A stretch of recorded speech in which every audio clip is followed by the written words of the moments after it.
ఈ మధ్యకాలంలో చాలా సందర్భాలు అబ్జర్వ్ చేస్తే బీదరుపులు వస్తున్నారు. ఎందుకని?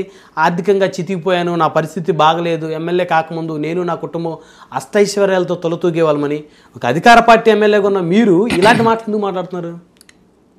జనరల్గా అక్కడ ఒక టాపిక్ వచ్చింది.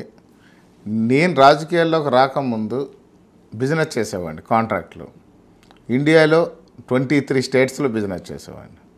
సో మనీ అనేది బాగా ఎక్కువ ఫ్లో ఉండేది. అప్పుడు అసలు డబ్బు కష్టం అంటే ఏంటో తెలిసేది కాదు. ఎప్పుడైతే రాజకీయాల్లోకి వచ్చానో బిజినెస్ ఆపేశాను. దాని మీద కొన్ని ఇబ్బందులు వచ్చిన మాట వాస్తవమే, కానీ అంత బేదర్పులర్సి అంత పరిస్థితి ఏమీ లేదు. అంటే అప్పుడు చేతి నిండా బిజినెస్ ఉంది, చేతి నిండా డబ్బులు ఉన్నాయి, రొటేషన్లో అనేది మనీ ఎక్కువ ఉంది, మనీ ఫ్లో ఉండేది. సో ఇప్పుడు అనేది రాజకీయాలు వచ్చిన తర్వాత నాకేమనిపించింది అని అంటే ఇంక బిజినెస్ ఆపేద్దాం అనిపించింది. దానివల్ల ఆ యొక్క సందర్భాన్ని మాట్లాడడం జరిగింది తప్ప అంత బేదరుపులు ఆరాల్సిన అవసరం లేదు. భగవంతుడు నాకు సరిపడగా ఇచ్చాడు. ఎంత కష్టం వచ్చినా ఆ రోజు ఆ ఒక్క ఓడే విన్నారు, కానీ పక్క ఓడే వినలేదు.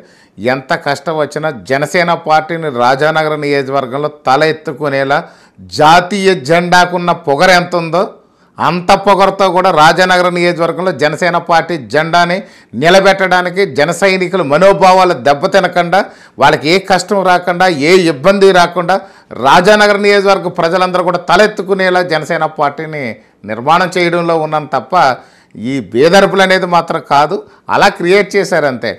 నేను చెప్పింది గతంలో ఉన్నటువంటి వ్యాపారం ఇప్పుడు లేదు. కేవలం ప్రజాసేవ కోసమే నేను నా శ్రీమతి బత్తల వెంకటలక్ష్మి గారికి కూడా ఫుల్ టైంని దాని మీద ఫోకస్ చేశాము.